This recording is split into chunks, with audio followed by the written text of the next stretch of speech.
जब तक हम इस दुनिया को गति में देखते हैं, हमें इसके पीछे की इच्छा को समझना होगा।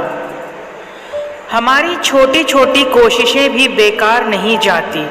हम जानते हैं कि कुछ भी नहीं खोया है। आध्यात्मिक जीवन के लिए सबसे बड़ी मदद ध्यान है। ध्यान में हम अपने आप को सभी भौतिक स्थितियों से अलग कर लेते हैं और अपनी दिव्य प्रकृति को महसूस करते हैं। कई बार ऐसा आता है जब हम अपनी कमजोरी और कायरता को क्षमा और त्याग के रूप में व्याख्या करना चाहते हैं।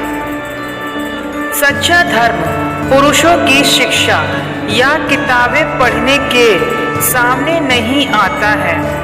यह शुद्ध और वीर कर्मों के परिणाम स्वरूप हमारे भीतर की आत्मा का जागरण है।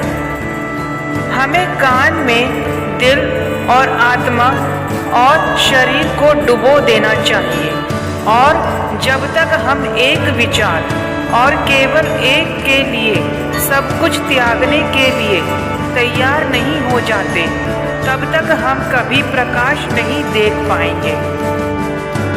आइए हम नाम या प्रसिद्धि या दूसरों पर शासन करने की इच्छा के बिना काम करें। आइए हम काम, लाभ के लालच और क्रोध के त्रिबंधों से मुक्त हों और यह सच्चाई हमारे साथ है।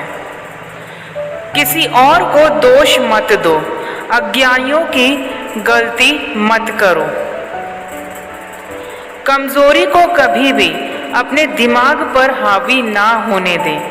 महावीर को याद करो, देवी माँ को याद करो और आप देखेंगे कि सारी कमजोरी, सारी कायरता एक ही बार में गायब हो जाएगी। मुझे उस हिंदू पर दया आती है जो यीशु मसीह के चरित्र में सुंदरता नहीं देखता है। मुझे उस ईसाई पर दया आती है जो हिंदू मसीह का सम्मान नहीं करता है। दुनिया का इतिहास कुछ ऐसे लोगों का इतिहास है जिन्हें खुद पर विश्वास था। वह विश्वास भीतर के देवत्व को पुकारता है। तुम कुछ भी कर सकते हो। आप तभी असफल होते हैं जब आप अनंत शक्ति को प्रकट करने के लिए पर्याप्त प्रयास नहीं करते हैं। जैसे ही कोई व्यक्ति या राष्ट्र विश्वास खो देता है, मृत्यु आ जाती है। अगर मैं नासरत के यीशु के दिनों में फिलिस्तीन में रहता तो मैं अपने आंसुओं से नहीं बल्कि अपने दिल के खून से उसके पैर धोता।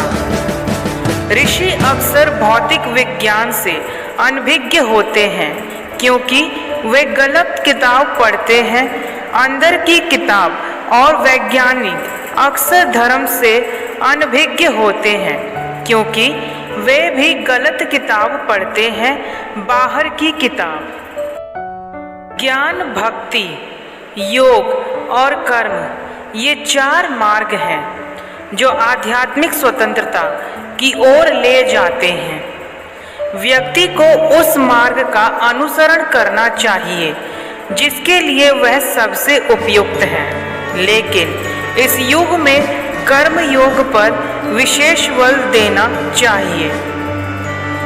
सत्य को हजार अलग अलग तरीकों से कहा जा सकता है, फिर भी हर एक सत्य हो सकता है। मनुष्य ब्रह्म के निकटतम दृष्टिकोण है। घूंघट हटाने के लिए, बंधन और भ्रम को दूर करने के लिए काम और पूजा आवश्यक है। शरीर परिवर्तनों की एक श्रृंखला का नाम है। जब भी हम एक उच्च दृष्टि प्राप्त करते हैं तो निम्न दृष्टि अपने आप गायब हो जाती है।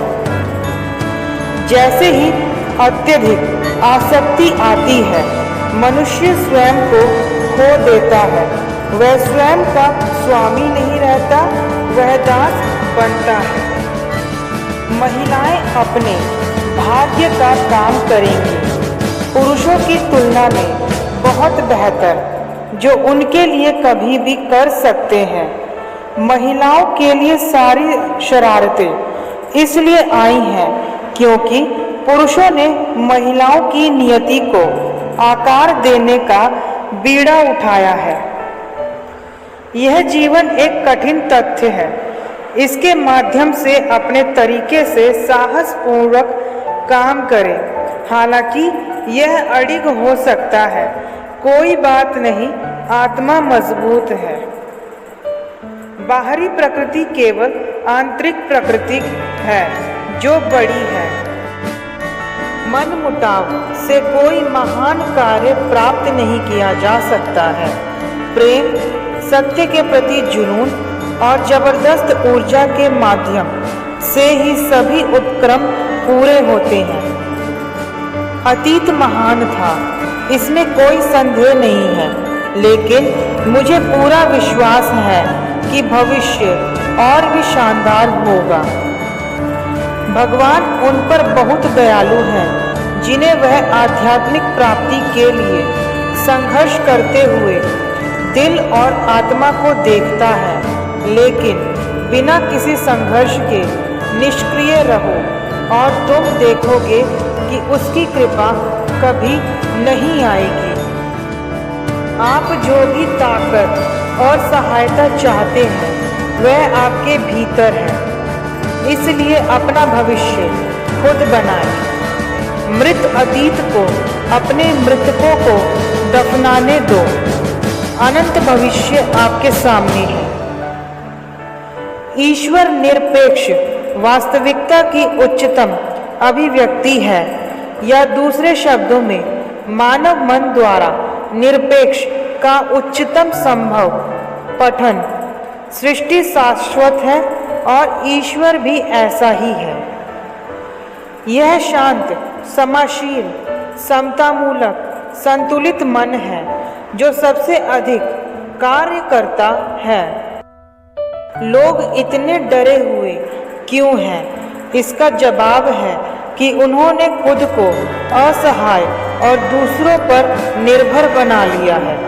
हम इतने आलसी हैं, हम खुद कुछ करना नहीं चाहते। हम चाहते हैं कि एक व्यक्तिगत ईश्वर, एक उद्धारकर्ता हमारे लिए सब कुछ करे। कोई भी सत्य और प्रेम और ईमानदारी का विरोध करने में सक्षम नहीं होगा। क्या आप ईमानदार हैं? मृत्यु तक निस्वार्थ और प्रेममय, फिर डरना नहीं, मौत भी नहीं। प्रकृति के अस्तित्व का मूल कारण आत्मा की शिक्षा है। हम देश के हर घर को धर्मार्थ शरण में बदल सकते हैं। हम भूमि को अस्पतालों से भर सकते हैं, लेकिन मनुष्य का दुख तब तक बना रहेगा जब तक मनुष्य का चरित्र नहीं बदल जाता। यदि आप जीवन पाना चाहते हैं तो आपको इसके लिए हर पल मरना होगा। जीवन और मृत्यु एक ही वस्तु की भिन्न भिन्न अभिव्यक्तियां हैं, जिन्हें भिन्न भिन्न दृष्टिकोणों से देखा जाता है।